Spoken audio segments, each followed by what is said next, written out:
সুপ্রিয় শিক্ষার্থীবৃন্দ, তোমরা সবাই কেমন আছো? আজকে বীরগঞ্জ পাইলট সরকারি উচ্চ বিদ্যালয়ের অনলাইন ক্লাসে তোমাদের সবাইকে স্বাগতম জানাচ্ছি। নিশ্চয়ই তোমরা ভালো আছো, বাসায় বসে পড়ালেখা করছো এবং আমাদের এই ক্লাসগুলো খুব মনোযোগ সহকারে দেখছো। বুঝতে পারছো, গোটা বিশ্ব করোনা ভাইরাসে আক্রান্ত, সবাই আমরা ঘরে বন্দি আছি। বিশেষ করে তোমাদের সাথে আমাদের সামনাসামনি দেখা হচ্ছে না, কথা হচ্ছে না, তারপরেও কিন্তু তোমাদের পড়ালেখা চালিয়ে যেতে হবে, বাসায় বসে পড়ালেখা করতে হবে এবং আমরা যে অনলাইন ক্লাসগুলো নিচ্ছি সেগুলো তোমরা ভালো করে মনোযোগ সহকারে দেখবে। আজকে আমি ষষ্ঠ শ্রেণীর বাংলা প্রথম পত্র ক্লাস নিয়ে এসেছি। আজকে তোমাদের বাংলা পড়াবো।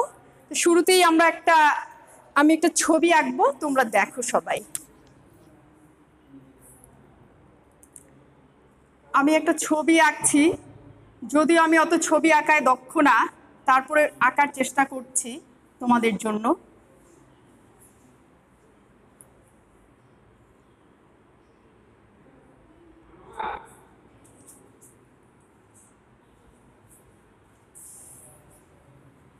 তোমরা বুঝতে পারছো ছবিটা?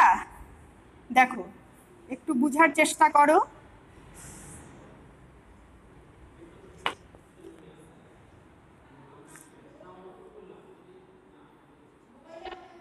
হ্যাঁ, একটু বুঝতে পারছো তাই না? আসলে ছবিতে আমি কি আঁকতে চাচ্ছি, এখানে একটি বীজ, কোনো গাছের বীজ আমি রোপণ করেছি। বীজটা দেখো, সে অঙ্কুরোদ্গম হচ্ছে, তারপরে এখান থেকে আরেকটু বেশি অঙ্কুরোদ্গম হয়েছে, তারপরে দেখো পাতা বের হয়েছে। তাহলে এই যে গাছটা, এই গাছের জন্য আমাদের কি দরকার হয়েছে? নিশ্চয়ই গাছের জন্য উপযুক্ত মাটি দরকার হয়েছে, পানি দরকার হয়েছে, একটা পরিবেশ দরকার হয়েছে এবং এই পরিবেশের কারণেই কিন্তু গাছটা দেখো আস্তে আস্তে বড় হয়েছে। তাহলে এই গাছটাকে কিন্তু আমরা কি বাঁচার জন্য উপযুক্ত পরিবেশ দিয়েছি, তাই না? তাহলে তার জন্য কিন্তু গাছটা আজকে বেঁচে আছে এবং সে বাড়ছে। তাহলে বুঝতে পারছো আজকে আমাদের ক্লাসের বিষয় কি? আজকে আমাদের ক্লাসের বিষয় হচ্ছে, তোমাদের একটা সুন্দর চমৎকার কবিতা আছে শামসুর রহমানের, বাঁচতে দাও। আজকে আমাদের ক্লাসের বিষয় হচ্ছে, কবিতার বিষয় হচ্ছে বাঁচতে দাও। তাহলে আমরা আজকে লিখব কবিতা বাঁচতে দাও। বাঁচতে দাও, কবি শামসুর রহমান। তোমরা নাম শুনেছো এই কবির, তোমরা প্রাইমারি লেভেলে পড়েছো এই কবির অনেক কবিতা, ট্রেন কবিতাটা বিশেষ করে। শামসুর রহমান, কবির নামের বানানটা অবশ্যই তোমরা যত্ন সহকারে মনে রাখবে, শামসুর রহমান। তাহলে আজকে আমরা পড়ব কবির কবিতা বাঁচতে দাও। তার আগে আমরা একটু কবি পরিচিতি সম্পর্কে একটু জেনে নিই। শামসুর রহমান, শামসুর রহমান সম্পর্কে বলতে গেলে আমাদের বাংলাদেশের কিন্তু তিনি একজন অন্যতম কবি, ঠিক আছে? বাংলাদেশের অন্যতম কবি হচ্ছে শামসুর রহমান। তোমরা কবি পরিচিতিটা বইয়ে দেখো, বইয়ে শামসুর রহমান সম্পর্কে অনেক তথ্য পাবে তোমরা। তো আমি শামসুর রহমান সম্পর্কে একটু বলছি যে শামসুর রহমানের জন্ম, তারপরে তেনার পেশা, গ্রন্থ এবং তিনি কি কি পুরস্কার পেয়েছিলেন এবং তার মৃত্যুর সময়কাল। তাহলে জন্ম কত সালে কেউ বলতে পারবে? তোমরা বইটা দেখো, বই দেখো এবং তোমরা বলার চেষ্টা করো, যদিও শুনতে পাবো না আমি, তারপরে তোমরা দেখো বই। শামসুর রহমানের জন্ম হচ্ছে 1929 খ্রিস্টাব্দে। 1929 খ্রিস্টাব্দে। তারপরে পেশা কি? তিনি আসলে সাংবাদিকতা পেশার সাথে যুক্ত ছিলেন, সাংবাদিকতা।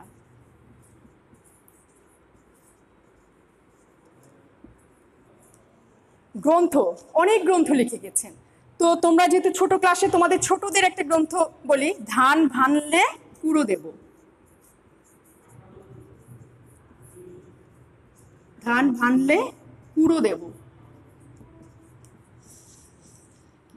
কুরুদেব পুরস্কার, তিনি অনেক অনেক পুরস্কার পেয়েছেন। তার মধ্যে তোমাদের বইয়ে রয়েছে বাংলা একাডেমি পুরস্কার, তারপরে মোহাম্মদ নাসির উদ্দিন পুরস্কার, নাসির উদ্দিন স্বর্ণপদক, স্বর্ণপদক। আর মৃত্যু উনার 2006 সালে, 2006 খ্রিস্টাব্দে। হ্যাঁ, বোর্ডের লেখাগুলো তোমরা বুঝতে পারছো কিনা জানি না। তাহলে শামসুর রহমানের জন্ম, পেশা, গ্রন্থ, পুরস্কার, মৃত্যু, এ বিষয়ে আমরা পড়লাম, আলোচনা করলাম। এখন আমি তোমাদেরকে একটু পোস্টারে দেখাতে চাই। এখানে একটু অনেক বেশি তথ্য আছে তোমাদের এর চেয়ে, তোমাদের বই থেকে একটু বেশি তথ্য আমি নিয়ে এসেছি তোমাদের জন্য, কারণ বেশি তথ্য জানলেও কোনো সমস্যা নাই, তোমাদের জানা উচিত এই তথ্যগুলো। শামসুর রহমানের জন্ম পরিচয়। জন্ম তারিখ 1929 খ্রিস্টাব্দের 24শে অক্টোবর। জন্মস্থান মাহুতটুলি, ঢাকা। আসলে তিনি ঢাকা শহরেই জন্মগ্রহণ করেছেন এবং জীবনের বেশিরভাগ সময় তিনি ঢাকাতেই কেটেছেন। তার পৈতৃক নিবাস পাড়াতলি গ্রাম, রায়পুরা, নরসিংদী। তার পিতৃ ও মাতৃ পরিচয়। পিতার নাম মোখলেসুর রহমান চৌধুরী, মাতার নাম আমেনা খাতুন। শিক্ষা জীবন। তিনি মাধ্যমিক পাশ করেছেন 1945 খ্রিস্টাব্দের পোগোস স্কুল থেকে। সেই স্কুলটি ঢাকার স্কুল, একটা বিখ্যাত স্কুল। উচ্চ মাধ্যমিক পাশ করেছেন 1947 সালে ঢাকা কলেজ থেকে। তারপরে উচ্চতর ডিগ্রি লাভ করেছেন, স্নাতক ডিগ্রি ঢাকা বিশ্ববিদ্যালয় থেকে। কর্মজীবন ও পেশা। তিনি পেশা হিসেবে সাংবাদিকতাকে বেছে নিয়েছেন, আর দৈনিক মর্নিং নিউজ পত্রিকার সাংবাদিক ছিলেন, দৈনিক বাংলা পত্রিকার সম্পাদক ছিলেন, আর বাংলা একাডেমির সভাপতি ছিলেন। তার সাহিত্যকর্ম, তিনি অনেক গ্রন্থ লিখেছেন, বিশেষ করে কাব্যগ্রন্থের সংখ্যা তার বেশি। এছাড়া উপন্যাস লিখেছেন, প্রবন্ধ লিখেছেন এবং তোমাদের জন্য, ছোট ছোট শিশুদের জন্য অনেক লেখা লিখেছেন। তার প্রথম কাব্যগ্রন্থ হচ্ছে প্রথম গান দ্বিতীয় মৃত্যুর আগে, রৌদ্রকরটিতে, বিধ্বস্ত নীলিমা, নিরালোকে দিব্যরথ, বন্দি শিবির থেকে, আমি অনাহারী, বাংলাদেশ স্বপ্ন দেখে, উদ্ভট, উঠের পিঠে চলছে স্বদেশ, আরও অনেক কাব্যগ্রন্থ নাম আছে। তারপর উপন্যাস লিখেছেন অক্টোপাস, অদ্ভুত আধার এক, প্রবন্ধ লিখেছেন আমৃত্যু তার, জীবনানন্দ, শিশুতোষ গ্রন্থ লিখেছেন এলাটিং বেলাটিং, ধান ভানলে কুড়ো দেব। তারপর পুরস্কার ও সম্মাননা হিসেবে তিনি পেয়েছেন আদমজী পুরস্কার, বাংলা একাডেমি পুরস্কার, 21শে পদক, স্বাধীনতা পুরস্কার এবং মোহাম্মদ নাসির উদ্দিন স্বর্ণপদক। আর তার জীবনাবসান ঘটে 2006 খ্রিস্টাব্দের 17ই আগস্ট। তাহলে বুঝতে পারছো তোমরা, এই তথ্যগুলো তোমাদের বড় ক্লাসে তোমরা পেয়ে থাকবে। আমি একটু তোমাদের বেশি একটু জানালাম, তোমাদের বইয়ে হয়তো এত তথ্য দেওয়া নাই, জানলেও কোনো সমস্যা নাই তোমাদের। তাহলে আমরা কবি শামসুর রহমান সম্পর্কে জানলাম। এখন আমরা কবিতাটা পড়ব। এখন আমরা কবিতা পড়ব, বাঁচতে দাও।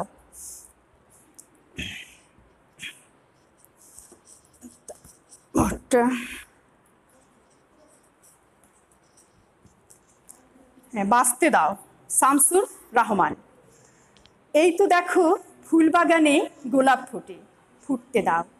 রঙিন কাটা ঘুড়ির পিছে বালক ছোটে, ছুটতে দাও। নীল আকাশের সোনালি চিল মেলছে পাখা, মেলতে দাও।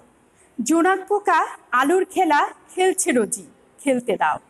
মধ্যদিনে নরম ছায়ায় ডাকছে ঘুঘু, ডাকতে দাও। বালির ওপর কত কিছু আঁকছে শিশু, আঁকতে দাও। কাজল বিলে পানকৌড়ি নাইছে সুখে, নাইতে দাও। গহীন গাঙ্গে সবুজ মাঝি বাইছে নাও, বাইতে দাও। নরম রোদে শ্যামা পাখি নাচ জুড়েছে, নাচতে দাও। শিশু পাখি ফুলের কুড়ি সবাইকে আজ বাঁচতে দাও। খুব চমৎকার একটা কবিতা, সবাইকে কবি বাঁচতে দিতে বলেছেন। এখানে তোমাদের কিছু দুর্বোধ্য শব্দ আছে, আমরা এখন সেগুলো জেনে নেব।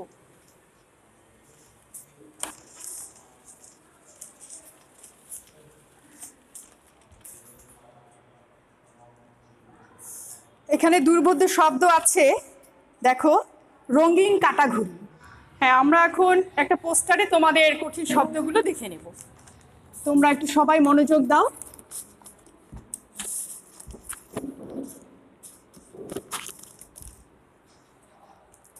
আমরা কঠিন শব্দগুলো দেখে নিই। এখানে কঠিন শব্দগুলো দেখো, রঙিন কাটা ঘুড়ি, ঘুড়ি উড়িয়ে কাটাকাটির লড়াইয়ে সুতো কেটে যাওয়া রঙিন ঘুড়ি। জোনাক পোকা আলোর খেলা খেলছে রোজি, সন্ধ্যার অন্ধকারে জোনাকিরা আলো জ্বালিয়ে যেন খেলায় মাতি। সবাইকে আজ বাঁচতে দাও, প্রকৃতি কেবল মানুষের বসবাসের জায়গা নয়, গাছপালা পশু পাখি সকলেরই আছে বাঁচার সমান অধিকার।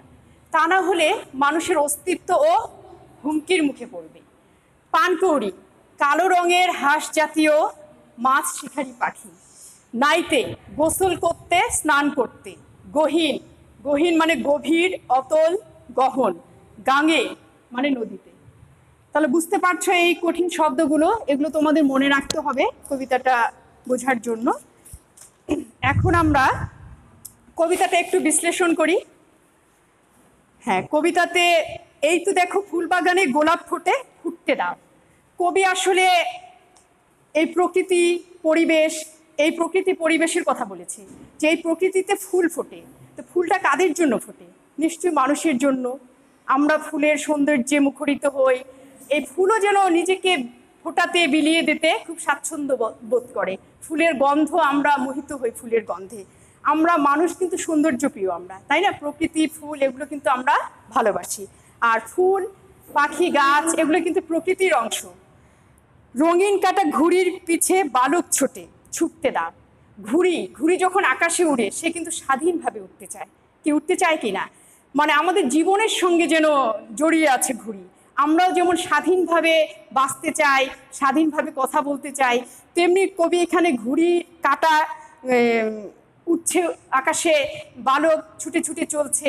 এখানে আসলে স্বাধীনতার কথা বলেছে, যে সবাই আসলে স্বাধীনভাবে বাঁচতে চায়। এই ঘুড়ির ছুটে চলাটা যেন আমাদের জীবনের কথা বলেছে, যে আমরাও ঘুড়ির মতো স্বাধীনভাবে বেঁচে থাকতে চাই। নীল আকাশের সোনালি চিল মেলছে পাখা মেলতে দাও। চিল আকাশে উড়ে, সুন্দর একটা পাখি, সে আকাশে মনের সুখে ডানা মেলে উড়ে বেড়ায়।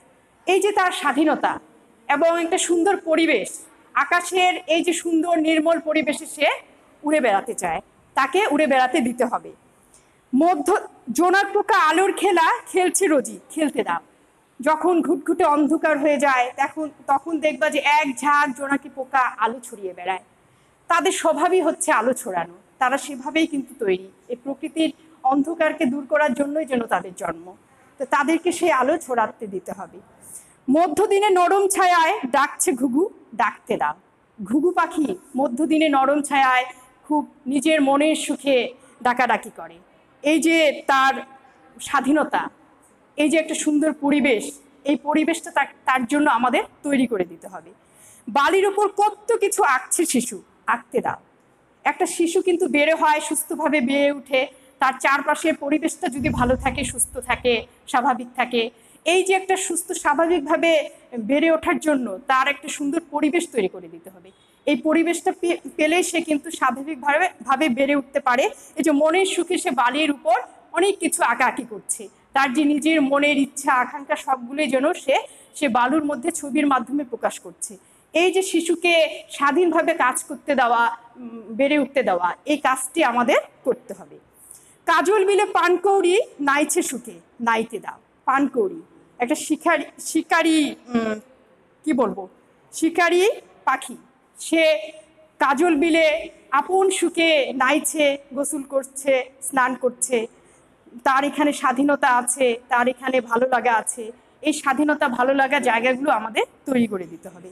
গহীন গাঙে সুজন মাঝি বাইছে না, বাইতে দাও। গহীন গাঙে, সে অতুল গহনে সুজন মাঝি নাও বাইতে বাইতে চলে গেছে এবং সে মনের সুখে নাও বাইছে, হয়তো গানও করতে পারে। তার এই যে স্বাধীনতা, তার চলার পথে স্বচ্ছতা, এগুলো আমাদের তৈরি করে দিতে হবে। নরম রোদে শ্যামা পাখি নাচ জুড়েছে, নাচতে দাও। শ্যামা পাখি নাচতে খুব ভালোবাসে, সে নরম রোদে নিজের ইচ্ছে মতো নেচে চলেছে। তাহলে এই নাচে যদি আমরা বিঘ্ন ঘটাই, তাহলে কি সে নাচতে পারবে? পারবে না। তাহলে তার সেরকম একটা পরিবেশ তৈরি করে দিতে হবে, সেই পরিবেশে যেন সে মনের সুখে নিজের নাচতে পারে, খেলতে পারে। শিশু পাখি ফুলের কুড়ি সবাইকে আজ বাঁচতে দাও। এখানে কবি শিশুকে, পাখিকে, ফুলের কুড়িকে সবাইকে বাঁচতে দিতে বলেছে। সবাই যেন স্বাধীনভাবে, সুস্থভাবে বেঁচে থাকতে পারে, সুস্থ পরিবেশে বেড়ে উঠতে পারে, সুস্থভাবে নিজেদের বিকশিত করতে পারে। আসলে কবি এখানে বলেছেন যে আসলে একটা সুস্থ সুন্দর পরিবেশ থাকলে আমাদের জীবন চলাটা আরো স্বাভাবিক হয়ে যায়, এবং এই স্বাভাবিক জীবনটাকে পেতে গেলে আমাদের সুন্দর একটা পরিবেশ দরকার। প্রকৃতি পরিবেশ কিন্তু মানুষের বেঁচে থাকার একটা বিশাল বড় জায়গা। পরিবেশ যদি ভালো না থাকে, সুন্দর যদি প্রকৃতি না হয়, তাহলে কিন্তু আমরা সুস্থ স্বাভাবিকভাবে বেড়ে উঠতে পারবো না। আর এই পরিবেশ কিন্তু নষ্ট করছে কে? এর জন্য দায়ী কে? এখানে কবি কিন্তু এর জন্য দায়ী করেছেন মানুষকে। মানুষই কিন্তু সুস্থ স্বাভাবিক পরিবেশ তৈরি করতে যেমন পারে, তেমনি আবার বাধাও হয়ে দাঁড়াতে পারে। কারণ প্রকৃতিকে ধ্বংস করছে মানুষ, পরিবেশ নষ্ট করছে মানুষ। এই প্রকৃতি পরিবেশ যদি সুন্দর সুস্থ না হয়, তাহলে কিন্তু মানুষ এবং প্রকৃতির জন্য একটা হুমকির সম্মুখীন হয়ে দাঁড়াবে। মানুষ সুস্থভাবে বেড়ে উঠতে পারবে না, শিশু সুস্থভাবে বাড়তে পারবে না, মানুষ স্বাভাবিক জীবনযাপন করতে পারবে না। প্রকৃতিকে আমাদের সংরক্ষণ করতে হবে, প্রকৃতিও কিন্তু আমাদের উপরেই নির্ভরশীল। কারণ প্রকৃতিকে যদি আমরা যত্ন লালিত পালিত না করি, সুন্দরভাবে তাদেরকে বেড়ে ওঠার সুযোগ করে না দিই, তাহলে কিন্তু আমাদের এই পরিবেশ অনেক সমস্যার সম্মুখীন হবে।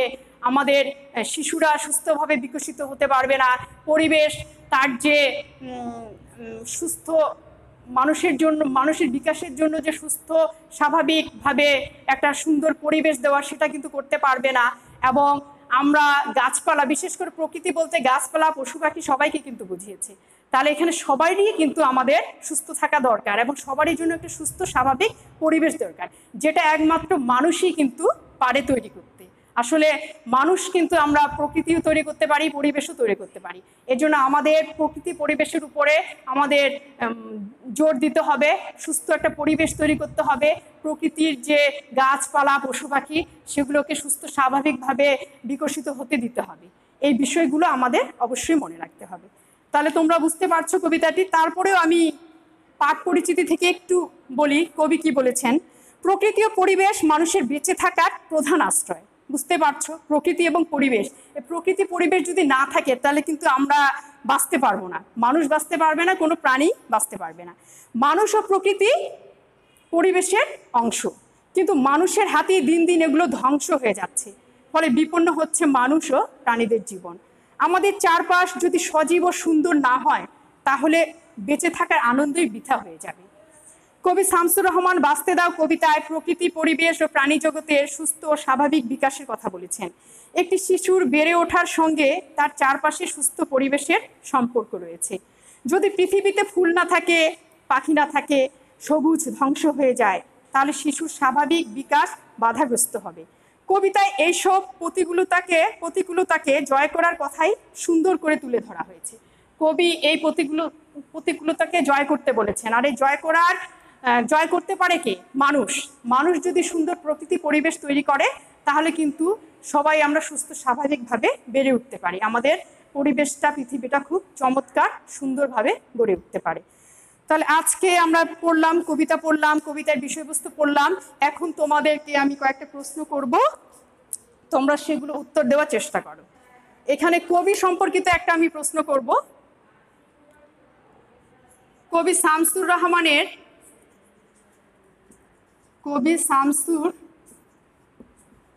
রহমানের একটি কাব্যগ্রন্থের নাম বলো। একটি কাব্যগ্রন্থের নাম বলো। 2 নম্বর প্রশ্ন, কে নাও বাইছে?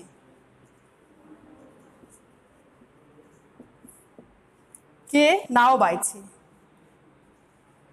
কবি কাকে বাঁচতে দিতে বলেছেন? কবি কাকে বাঁচতে দিতে বলেছেন? এখানে 3টা প্রশ্ন। তোমরা নিশ্চয়ই বই পড়েছো, বইটা সামনে আছে তোমাদের। এখন এই 3টি প্রশ্নের কি উত্তর দিতে পারবে তোমরা? নিশ্চয়ই পারবে। কবি শামসুর রহমানের একটি কাব্যগ্রন্থের নাম বলো। তোমাদের বইয়ে হয়তো বেশি সংখ্যক কাব্যগ্রন্থের নাম নাই, তারপরেও 3টি মনে হয় কাব্যগ্রন্থের নাম আছে। ধান ভাঙলে করে দেব, কি তাই না? এবং এলাটিং বেলাটিং। তারপরে কে নাও বাইছে, এখানে একজন মানুষের কথা কিন্তু লিখেছেন, একজন মাঝির কথা লিখেছেন কবিতায়, কে নাও বাইছে, সুজন মাঝি। কবি কাকে বাঁচতে দিতে বলেছেন? কবি এই কবিতায় কাকে বাঁচতে দিতে বলেছেন? অনেককে বাঁচতে দিতে বলেছেন, তবে শেষের একটা লাইনে আছে, শিশু পাখি ফুলের কুড়ি সবাইকে আজ বাঁচতে দাও। ঠিক আছে, তাহলে এখন তোমাদের আমি বাড়ির কাজ কিছু দিব, সেই বাড়ির কাজগুলো তোমরা সুন্দর করে দেখে নেবে। বাড়ির কাজ,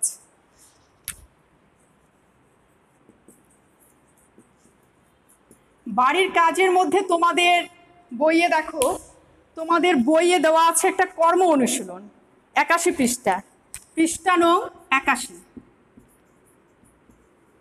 কর্ম অনুশীলন, কর্ম অনুশীলন। এখানে তোমাদের কবিতার বিষয়বস্তু উপরে, কবিতার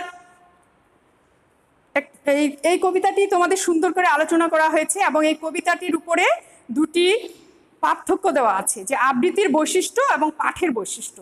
এই যে কবিতাটা আমরা সুন্দর করে আবৃত্তি করলাম, এই আবৃত্তির বৈশিষ্ট্য কি হবে আর পাঠের বৈশিষ্ট্য কি হবে, এখানে তোমাদের একটা করে পয়েন্ট দেওয়া আছে। তোমাদের এখানে বিষয়টা দেওয়া আছে আবৃত্তির বৈশিষ্ট্য, বৈশিষ্ট্য, আর আছে পাঠের বৈশিষ্ট্য।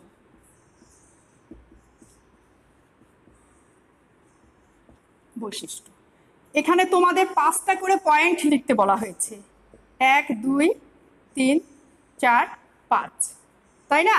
তো 5টা পয়েন্টের মধ্যে তোমাদের একটা করে পয়েন্ট কিন্তু দেওয়া আছে, যেমন আবৃত্তির বৈশিষ্ট্য দেওয়া আছে, আবৃত্তি কবিতা বা ছড়ার ক্ষেত্রে প্রযোজ্য, আর পাঠের ক্ষেত্রে দেওয়া আছে পাঠ সাধারণত গদ্যের ক্ষেত্রে প্রযোজ্য।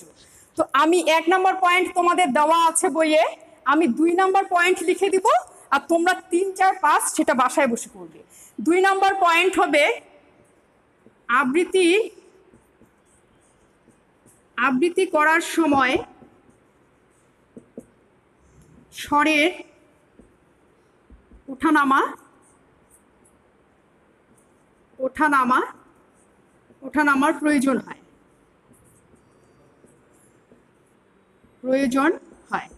যখন আমরা আবৃত্তি করব, আমরা আবৃত্তি করার সময় আমাদের গলার স্বরের ওঠানামা হবে, কোথাও উঠাতে হবে বেশি, কোথাও নামাতে হবে বেশি, তাহলে আবৃত্তি করার সময় স্বরের ওঠানামার প্রয়োজন হয়।